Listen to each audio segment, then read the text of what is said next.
nuance dans la notion de prière. La prière, ce n'est pas nécessairement réciter des formules. Voilà. La prière, ce n'est pas nécessairement me retrouver et puis, en fait, exprimer des paroles répétées, ainsi de suite. C'est pas, pour moi, ce n'est pas ça la prière. Parce qu'en Afrique, aujourd'hui, on a un problème fondamental avec la richesse et l'argent. Déjà, on ne considère pas que réussir soit logique. C'est pour cela qu'aujourd'hui, quand quelqu'un réussit, on a tendance à dire qu'il est entré dans tout ce qui est sec, dans tout ce qui... Alors, bienvenue sur Veille du Mindset. Aujourd'hui, on vous présente un nouveau format de cette chaîne qui est le Talk. Je reçois un invité particulier aujourd'hui, Monsieur André Zanga. Et c'est un invité assez spécial parce qu'avec lui, on va discuter d'un thème très clair. Parce qu'en Afrique, aujourd'hui, on se dit toujours que il y a tellement d'églises, il y a tellement de personnes et que la réussite est certainement conditionnée par le fait d'aller prier. Parce que quand vous marchez à tout bout de rue, moi j'ai remarqué un truc de très fondamental, c'est qu'il y a deux choses qui sont les plus répandues. La première, ce sont les églises et la deuxième, ce sont les bars. Donc avec lui, on va parler sur le sujet parce qu'il faut dire qu'au-delà de sa casquette de psychologue, de développement personnel, tout ce qu'il y a derrière, il a quand même fait un peu les autres dans les églises, pas l'église des réveillés. Et il va nous partager cette espérance tout à l'heure. Bonsoir ou bonjour André. Bonjour. On a eu tellement de difficultés pour lancer la chaîne. Tout à fait. Mais on est là. On y est arrivé. Voilà, magnifique. Mais avant d'entrer dans le sujet, j'ai envie de partager un truc avec toi simple.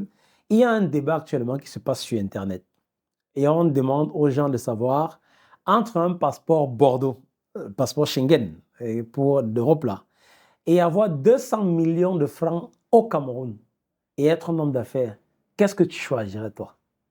Moi, je choisirais évidemment 200 millions et être un homme d'affaires au Cameroun. Pourquoi? Et pourtant, on dit que quand tu as ça, l'avenir n'est pas assuré. Et pourtant, si tu as un passeport Schengen, c'est tout bénef. Non, moi, je suis convaincu que c'est chacun qui bâtit son avenir là où il est. Peu importe l'environnement, c'est la façon dont nous construisons notre environnement. D'ailleurs, il y a un très bel outil dans l'accompagnement et le développement personnel là-dessus qu'on appelle les niveaux logiques, justement les niveaux logiques de Robert Dills, qui permettent de comprendre que ce n'est pas nécessairement l'environnement qui est déterminant, mais c'est moi, comment je m'insère dans cet environnement et comment je décris mon avenir et ma vision. Ça me rappelle une citation que j'avais lue une fois où on disait qu'une graine, quand elle est productive, quel que soit l'endroit où elle la met, elle produit. C'est un peu ce que tu veux dire dans ce sens-là. Oui, tout à fait. Mais en même temps, il faut arroser, il faut apporter les engrais pour que ça puisse produire. C'est-à-dire que si on jette, même si c'est une bonne terre, on jette la graine et puis on l'abandonne, il y a de fortes chances aussi qu'elle ne puisse pas germer et ou même si elle germe, qu'elle puisse tout de suite s'estomper avant même de porter du fruit. Ça nous amène rapidement au sujet de la journée. Est-ce que pour réussir, il suffit de prier? C'est ce que beaucoup de gens pensent effectivement, et on entend d'ailleurs des personnes qui le disent, que j'ai déjà tellement prié, je suis fatigué de Effectivement.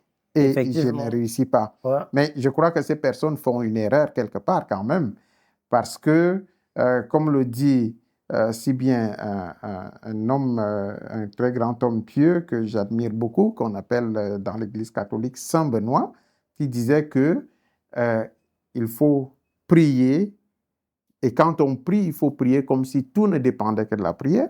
Mais quand on travaille, qu'on doit aussi travailler comme si tout ne dépendait que de notre travail. Mais c'est quoi la prière, concrètement? Bien, là, effectivement, moi, je vais dire que la prière, c'est une connexion à une sagesse supérieure.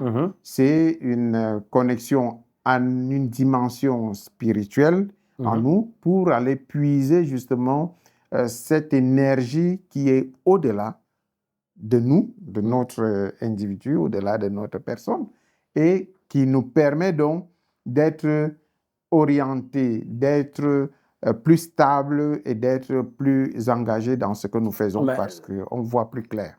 La connexion, c'est avec quoi ou avec qui ou bien c'est comment? Je comprends pas. Là, tout dépend maintenant de qui on est. Si on est quelqu'un qui a une foi en une divinité supérieure, on va dire que c'est la connexion à Dieu. Mais si on n'a pas cette foi-là, on va dire que c'est la connexion à un être suprême ou à son âme ou à la dimension plus élevée de soi-même. Voilà. Mais est-ce qu'inversement, si on ne prie pas, on ne réussit pas? Si on ne prie pas, on ne réussit pas. Non, on va réussir, mais là aussi, il y a une difficulté. C'est-à-dire que si on ne prie pas et on réussit, il y aura comme un vide parce que cette réussite ne sera pas accrochée à quelque chose de plus grand que nous. Parce qu'il y a justement cette dimension, nous sommes un être humain, mais nous sommes êtres humains dans une dimension beaucoup plus grande que notre seule personne. Et donc, il faut effectivement réussir, mais également porter cette réussite-là à quelque chose de plus grand. Sinon, mais si on fait une œuvre, par exemple, André, oui, t'appeler André. Si on fait par exemple une œuvre du genre, on donne aux orphelins, mais c'est quelque chose de plus grand. Si on construit une entreprise, qu'on veut laisser demain un patrimoine, c'est quelque chose de plus grand. Tout à fait. Est-ce que là, si on réussit dans ce contexte-là, tu vas me dire qu'on n'est pas connecté à quelque chose de plus grand ou alors il faudrait quelque chose d'autre? Moi, je ne comprends pas. Non, c'est-à-dire qu'il faut maintenant voir pourquoi on donne, quelle est la finalité et quel est l'esprit qui porte ce don que l'on fait aux orphelins. Est-ce qu'on leur donne juste parce qu'on veut se débarrasser du trop-plein de notre avoir, de notre bien, ou on donne parce qu'il y a quelque chose de plus grand à laquelle on se dit, oui, on est lié au moins à une, comment dire, à un esprit universel, à un subconscient, comme diraient les autres, universel, collectif. Et moi, je suis lié à cet orphelin à qui je viens en aide. Et en ce moment-là, je suis exactement dans la dimension spirituelle. Oui, mais quel est le rôle de la prière dans ce moment? Parce que là, il faut qu'on se comprenne très bien. Aujourd'hui, par exemple, comme je le disais à l'entame, quand on va douiller un peu dans nos rues, on se rend compte que de plus en plus, chez nous, et je parle surtout de l'Afrique, du Cameroun, que je maîtrise un peu mieux, on a des églises à n'en plus compter. Par contre, nous avons les sociétés, entre guillemets, les plus pauvres. Or, quand on va ailleurs, dans des pays où on suppose, où on ne retrouve pas ce trop plein d'églises-là, on a plutôt l'impression que c'est là-bas où c'est plus développé. Et donc, il se pose vraiment cette question. La prière nous abrutit, nous a servi, ou alors c'est vraiment un processus qui nous pousse à réussir? Non, mais là, je crois qu'il faut apporter une nuance dans la notion de prière. La prière, ce n'est pas nécessairement réciter des formules. Voilà. La prière, ce n'est pas nécessairement me retrouver et puis, en fait, exprimer des paroles répétées, ainsi de suite. Pour moi, ce n'est pas ça la prière. La prière, c'est une connexion à une dimension au-delà de moi-même, à une dimension spirituelle, à quelque chose de plus grand que moi. Ça veut dire que quelqu'un peut juste... on peut prier sans parler? Ah ben, bien sûr, et effectivement, c'est ce que j'allais dire, que quelqu'un peut juste s'asseoir, fermer les yeux et être en prière. Dans j'ai besoin, Père, je vous salue, je viens, notre Allah Akbar et tout le reste. Ça, c'est aussi une prière ou c'est la prière? Non, c'est aussi une prière. D'accord. C'est aussi une prière. Il y a Sainte Thérèse d'Avila qui disait que on lui avait posé la question, dans l'Église catholique, c'est une figure très, très remarquée. Et on observait qu'elle arrivait souvent à l'église, elle restait devant le Saint-Sacrement et ne parle pas. Et puis, un jour, on lui pose la question, ou juste là, tu restes des heures et des heures dans cette posture, qu'est-ce que tu dis? Et elle avait dit, je ne dis rien. Je l'avise, il m'avise. Voilà. Ça veut dire quoi? Je l'avise, il m'avise. Voilà, on est là, on se regarde en tant que... on le voit déjà souvent, même chez les humains, quand deux personnes s'aiment fortement et que l'amour qui les lie est tellement... Il suffit juste qu'ils se regardent. Ils restent et ils se regardent l'un l'autre sans se parler, et on sent une connexion entre les deux. Donc, c'est aussi ça la prière. Ce n'est pas juste le rabâchage de paroles. D'ailleurs, Jésus le dit si bien. Lorsque vous priez, ne faites pas comme qui se mettent dans les carrefours et qui font ceci. Enfermez-vous dans votre chambre, faites ceci, faites cela. Parce que Dieu, qui voit dans le secret, va voir votre cœur. Voilà, ça devient intéressant parce que on essaie un peu de regarder aujourd'hui, et moi, c'est un constat assez flagrant que je fais. Toutes ces personnes qui sont considérées comme les hommes les plus riches du monde, on ne les voit pas dans les églises. Moi, je veux bien comprendre. Parce que là, ça ramène un peu à cette dimension. Prière, religion, église, richesse et ce qui va avec. Est-ce qu'aujourd'hui, toi, de ton expérience, lourde d'ailleurs, je dois dire, tant dans les RH, dans les ordres, dans tes expériences personnelles, tu connais des personnes qui sont enrichies, mais qui sont pleinement entrées dans les églises aujourd'hui? Oui, bien sûr. Ce que j'insiste sur le fait que les deux ne s'excluent pas. D'accord. Bien au contraire, les deux doivent être alignés pour avoir une... Parce qu'on peut avoir beaucoup de biens matériels, mais on est triste au-dedans. On voit les gens qui ont des biens et qui se suicident. Ça veut dire qu'il y a quelque chose qui leur manque. Mais ça, c'est le problème, c'est la prière là-bas. Non, ce que je suis en train de dire, la prière, justement, nous devons sortir de la dimension de la prière qui est récitation. D'accord. On doit rester dans la dimension de la prière qui est connexion. Oui. Mais la récitation, là, c'est quoi? Est-ce que cette récitation, à la fin de la journée, donne un résultat probant? Si je récite simplement sans être connecté, ça ne donne rien. Donc, selon toi, là, sur le pif, peut-être moi, je ne suis pas religieusement entré comme toi, tu l'es, ou vice-versa, mais qu'est-ce que tu conseillerais avant, on n'est qu'au début là, hein, mais qu'est-ce que tu conseillerais déjà à quelqu'un, quand tu parles de connexion, de faire quand il veut commencer à prier pour réussir? Ce qu'il doit faire, c'est de s'asseoir. S'il se sent plus à l'aise étant assis, s'il veut même, il reste couché. S'il veut, il reste debout, sans avoir nécessairement besoin de parler, mais de s'asseoir et de regarder qu'est-ce qu'il veut faire, pourquoi il veut le faire, qu'est-ce que ça apporte de le faire. Et en ce moment-là, il donne ça comme une action de grâce. Simplement dire merci parce que je suis debout en bonne santé aujourd'hui, c'est déjà de la prière. C'est-à-dire que c'est déjà reconnaître que le souffle que j'ai ne dépend pas de moi. Et là, maintenant, ce merci, il le dit en fonction de son obédience, c'est ça? Ça veut dire merci Seigneur, merci Marie. Ouais, voilà, Jésus, effectivement. ou merci Allah. Exactement. Il le dit en fonction de sa croyance, de sa foi, de son attachement et de son obédience. Et là maintenant, l'être humain est un être sociétal. Il va maintenant se connecter aussi aux autres, c'est-à-dire il va penser dans son instant de prière, il va penser aux personnes qu'il aura rencontrées, il va remercier de les rencontrer, il va même souhaiter du bien pour ces personnes-là, et c'est comme ça qu'il va s'ouvrir à la réussite en fait qu'il veut atteindre. Maintenant, il y a la dimension de la prière qui est prière communautaire. D'accord. Et c'est pour ça qu'on va donc mettre des formules, c'est-à-dire que j'appartiens à une communauté, j'appartiens à l'Église catholique, j'appartiens à telle obédience. Et là donc, par communion à cette Église, je vais réciter des formules de prière que cette Église a mises sur pied pour que lorsque je la dis, je suis en connexion avec ma communauté. D'accord. Donc, en fait, si j'essaie de comprendre, c'est un peu comme si tu vas entrer dans un Wi-Fi, tu tapes le code du Wi-Fi, c'est ça la prière, pour te connecter à ton réseau. Pour te connecter à ton réseau, effectivement. Mais maintenant, alors, entrons un peu dans une dimension plus stricte dans ce débat.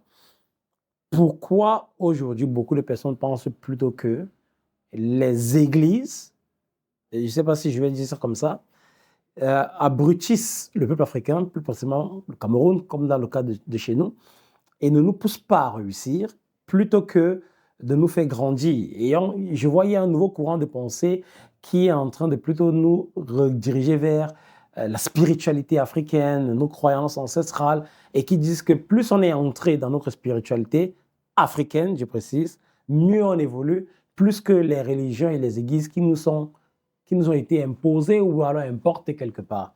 Toi, qu'est-ce que tu penses dans ce sens-là?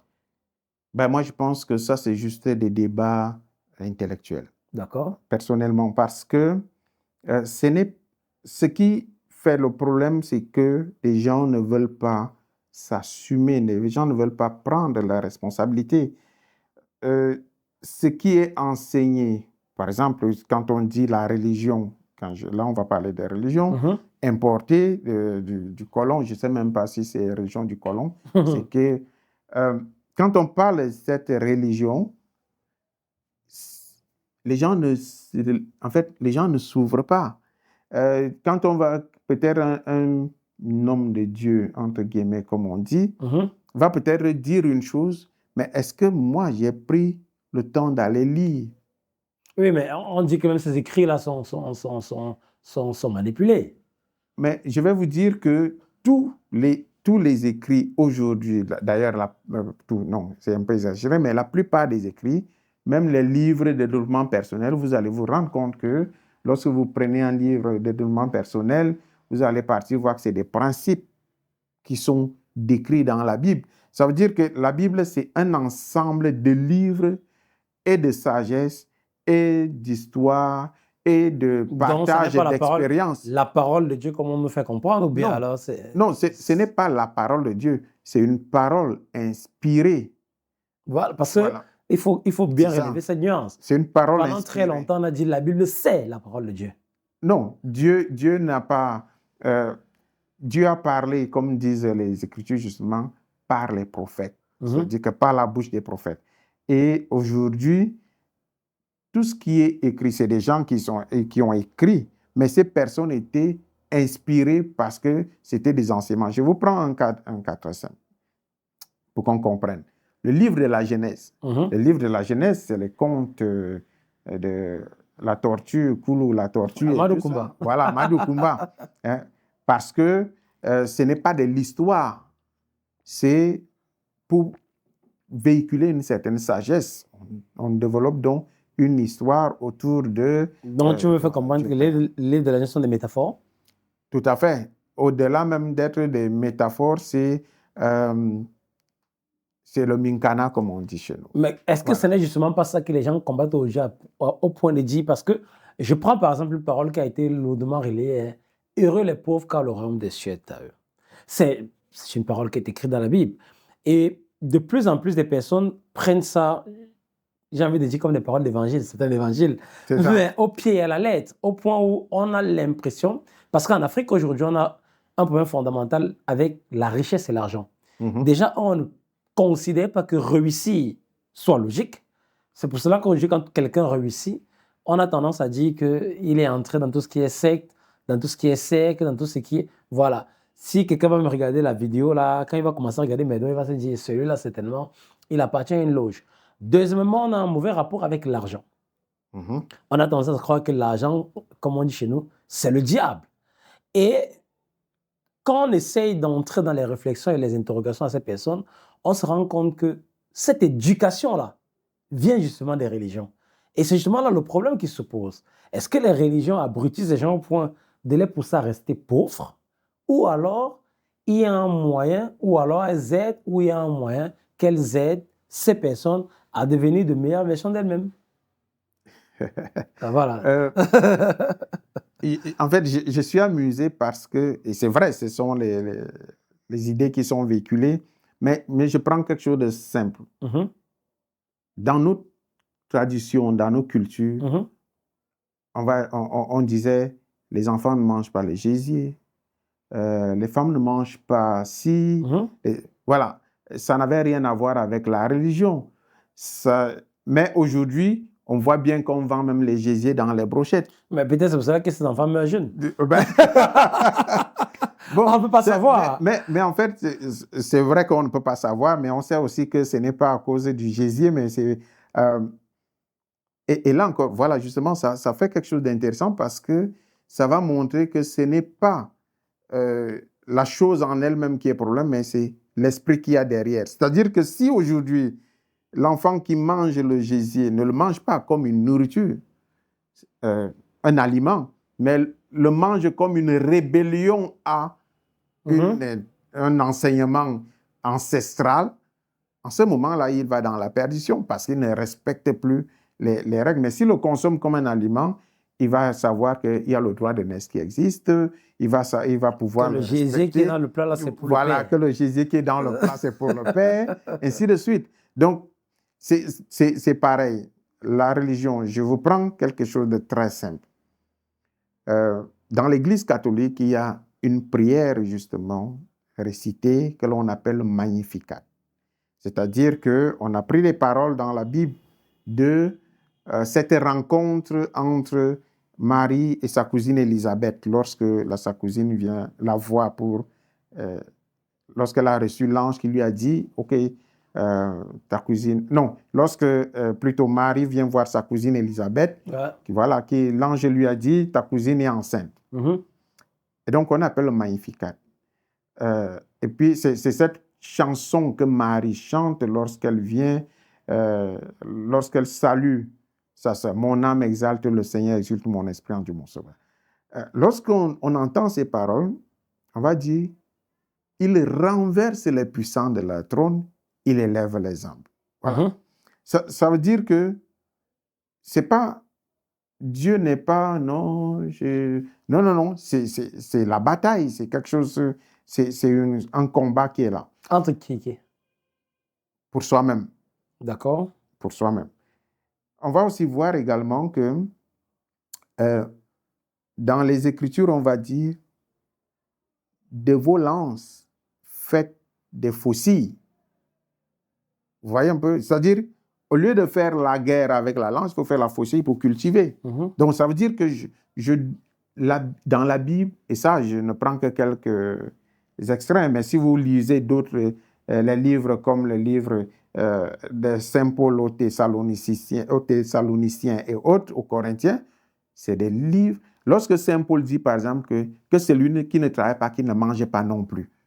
Voilà, c'est pour dire que si je veux avoir des choses, je dois travailler. Oui, mais je veux dire, c'est pas la prière. Est-ce qu'à tout bout de champ, ces interprétations-là sont comprises comme ça devrait être compris? Parce que les gens qui ont écrit la Bible, parce que c'est ça en fait le problème derrière. La Bible a été écrite dans un contexte bien précis.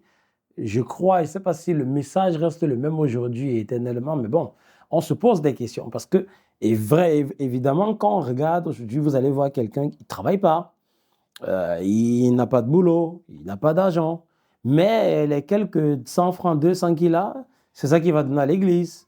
Les quelques 75 qu'il a, c'est ça qu'il va donner au pasteur. Du coup, parce qu'on va lui dire là-bas que non, moi j'ai été scandalisé, je suis passé devant une église un jour, j'ai entendu le pasteur dire, il prie pour, il parlait de quoi? La prospérité des membres de l'église. Il faisait les visions du genre, telle personne, tu auras 100 millions tel moment, tel autre, tu auras 10 millions à tel autre moment. Au point où on a l'impression que les gens doivent plus aller à l'église pour pouvoir avoir le salut, la richesse et tout ce qui va avec. Et on met de côté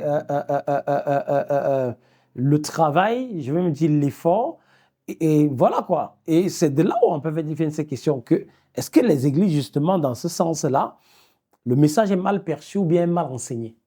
Non, plutôt intentionnellement mal exploité. D'accord. Voilà, c'est-à-dire que des personnes mal intentionnées prennent la parole exactement comme si vous avez le couteau. Le couteau, il est fait pour faire la cuisine. D'accord. Mais quelqu'un d'autre va prendre le couteau pour aller poignarder et voler de l'argent. Voilà, donc c'est exactement ça.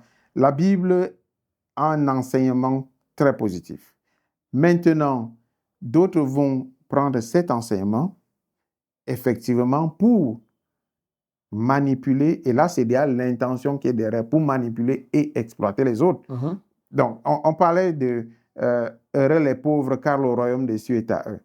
Mais ça ne veut pas dire que je dois être pauvre. Ça veut dire quoi? Ça veut dire que je dois ne pas être attaché à... Non, mais André, pauvre n'a qu'une seule signification. Non, justement, il ne faut pas prendre, dans la Bible, il ne faut pas prendre les expressions bibliques au premier degré.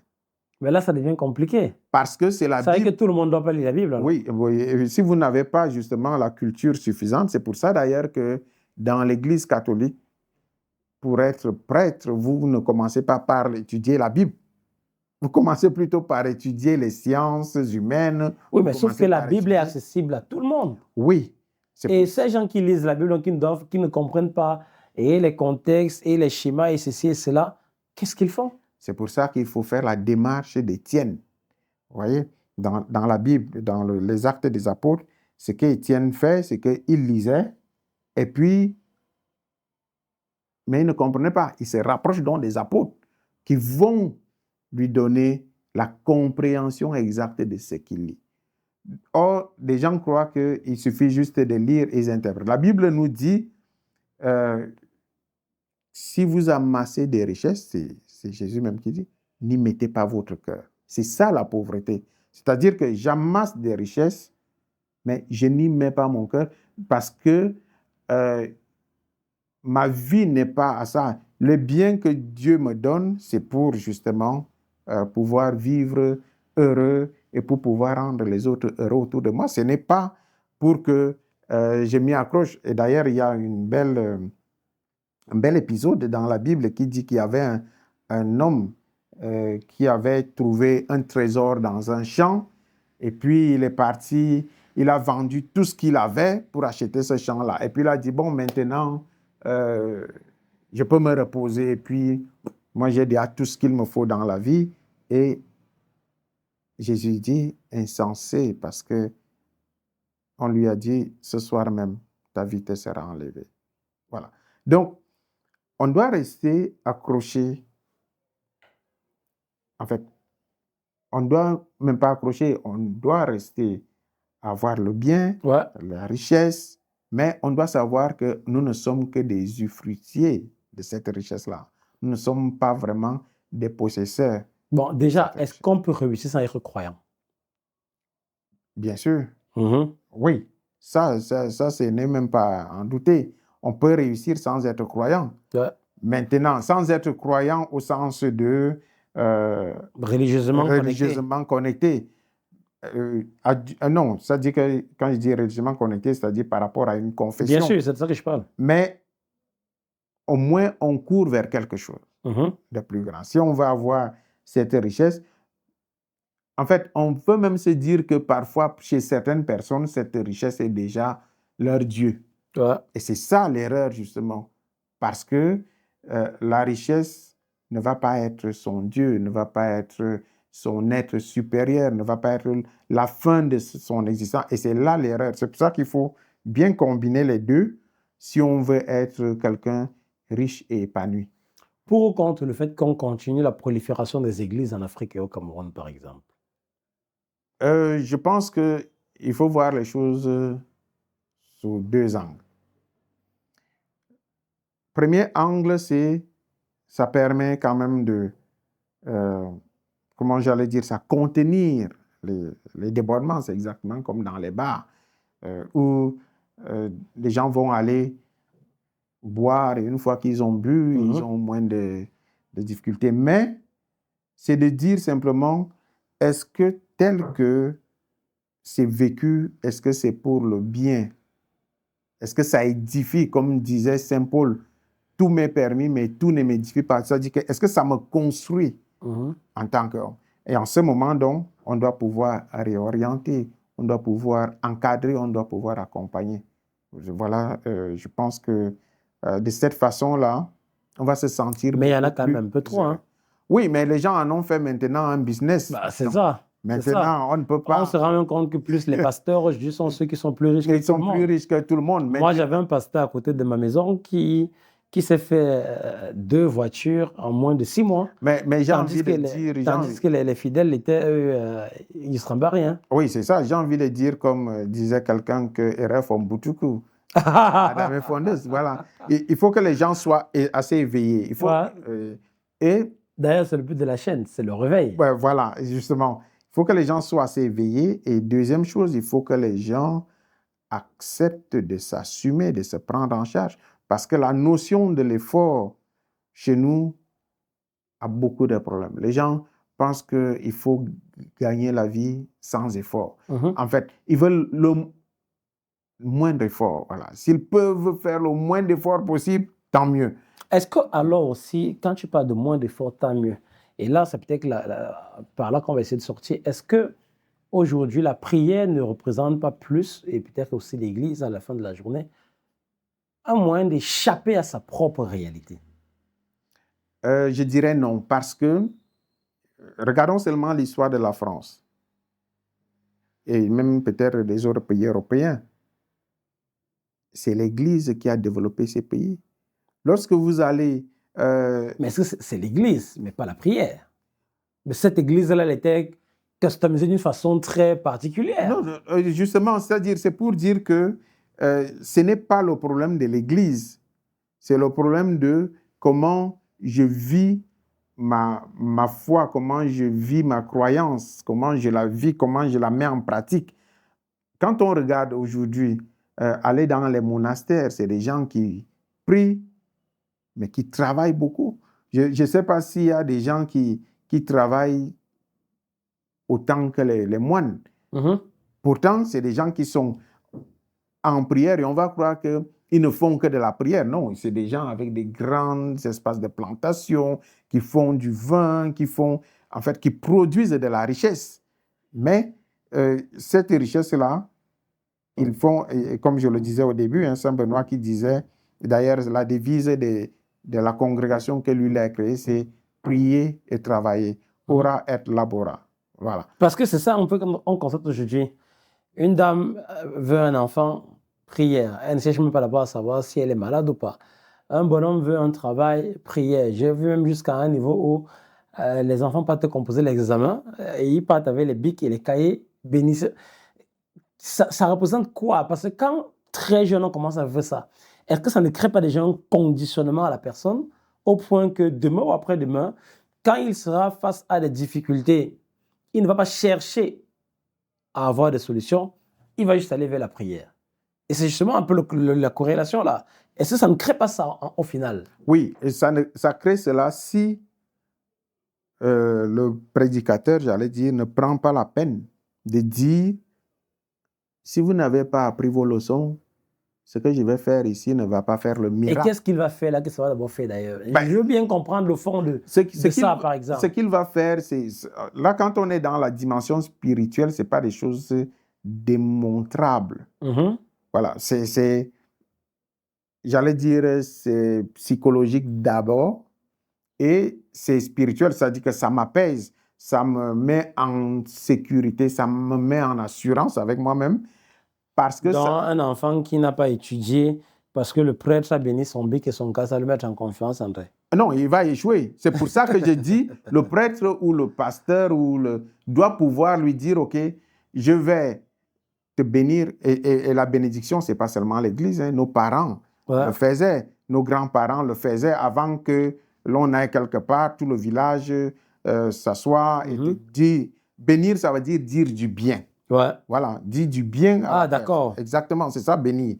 On lui dit du bien, on lui souhaite tout le bien possible, on lui souhaite d'être éveillé, on lui souhaite de bien travailler. Et puis, voilà, mais le succès dépendra de cette bénédiction, mais aussi du travail que lui, il a produit toute l'année. Oui, mais l'avantage, c'est qu'aujourd'hui, quand même, les gens nous suivent. Déjà, je vous invite à vous abonner à la chaîne si vous ne l'avez pas encore fait.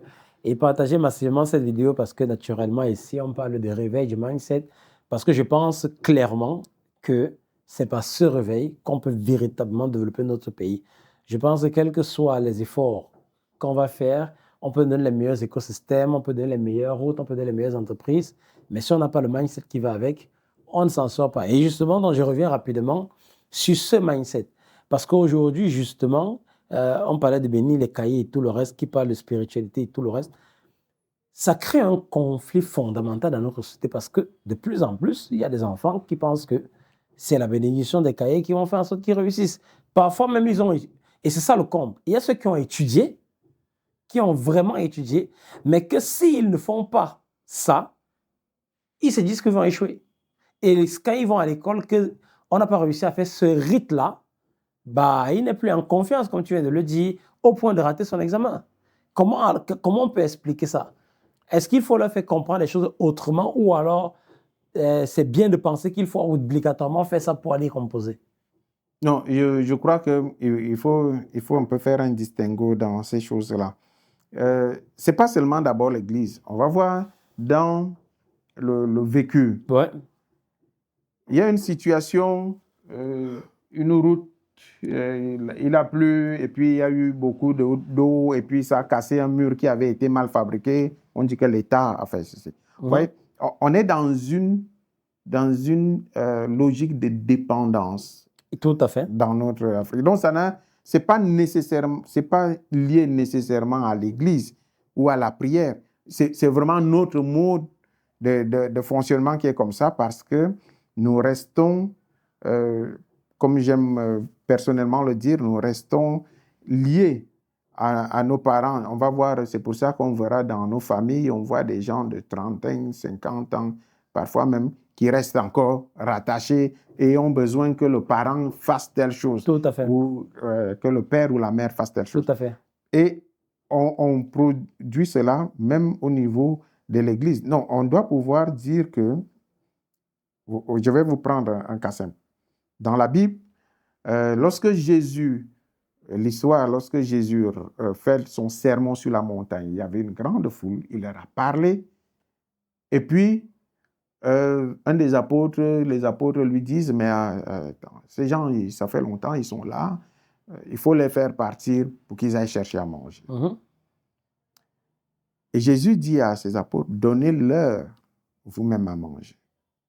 Et puis, les apôtres lui répondent, mais on n'a pas grand-chose. Et puis, il y a un apôtre qui dit, mais il y a quand même un enfant qui a quelques poissons et quelques pains.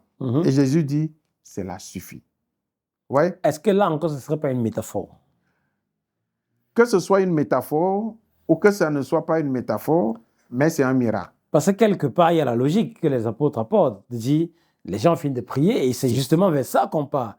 Ils ont fini de prier, qu'ils aillent manger et qu'ils aillent travailler. Oui. Et Jésus leur dit non, donnez-leur à manger. Quelqu'un va croire qu'il va rester aussi là. Jésus va lui envoyer à manger. Non. C'est vrai que, restons, j'ai pris un cas. Je veux vraiment qu'on reste là. On reste d'abord là, on va voir la suite aussi.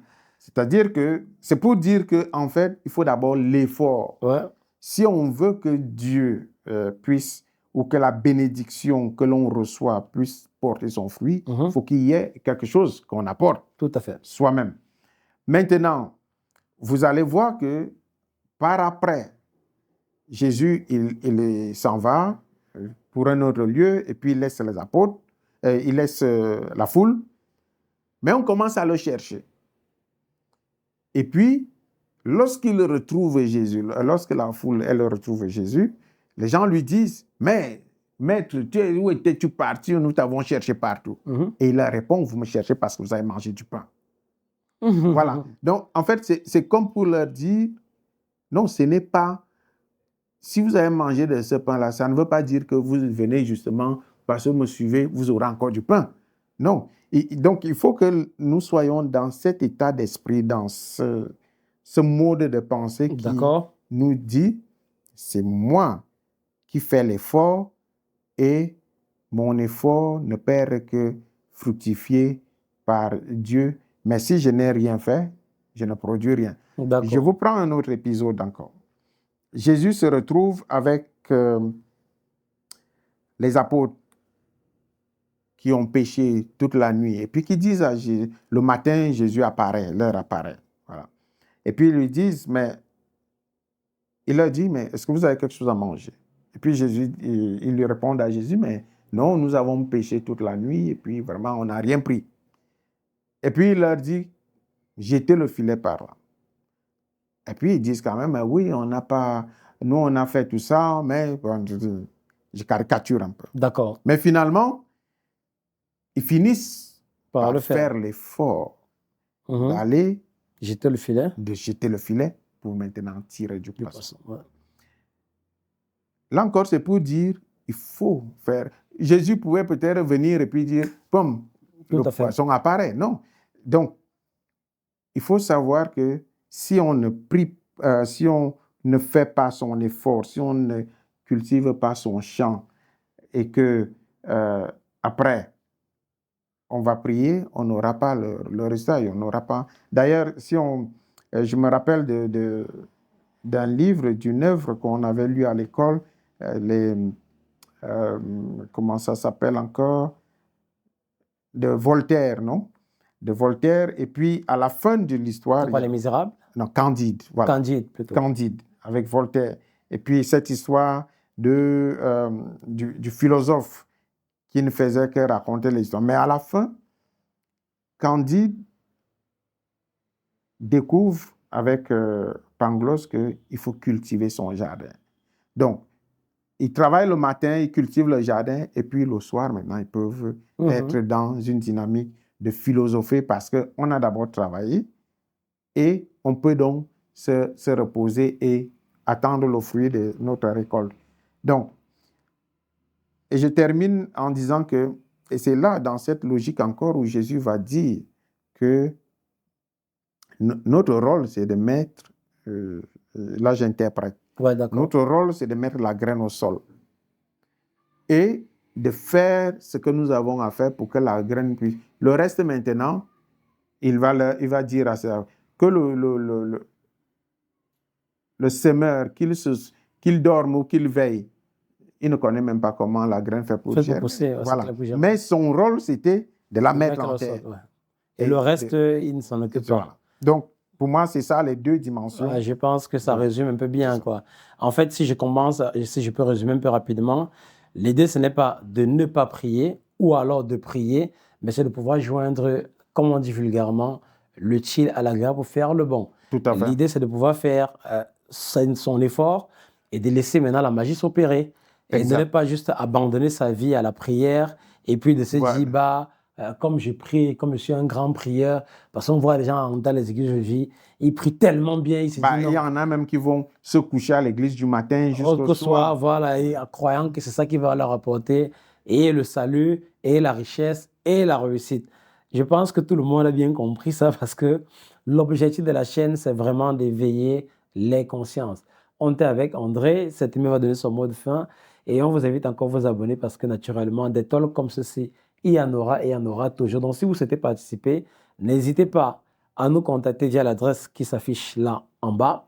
Et puis, on va certainement vous contacter pour voir si on peut échanger avec vous sur un sujet qui vous passionne, qui nous passionne et qui veut éveiller les consciences. Alors, André, ton mot de fin sur ce sujet assez intéressant parce que je pense que véritablement, dans notre société, on a vraiment besoin.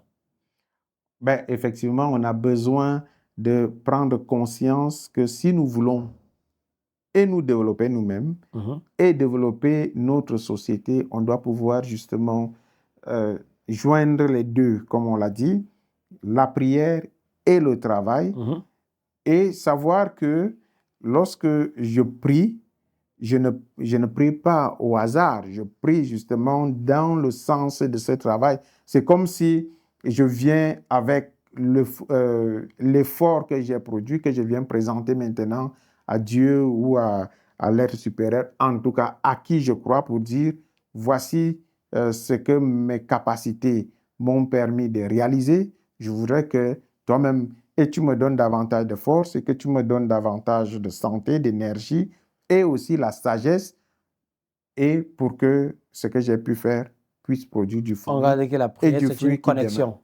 Exactement. Voilà, magnifique. Je crois qu'on t'aura encore ici très certainement avec pour d'autres sujets. Sinon, merci d'être passé et on se dit à très bientôt. À très bientôt. Merci.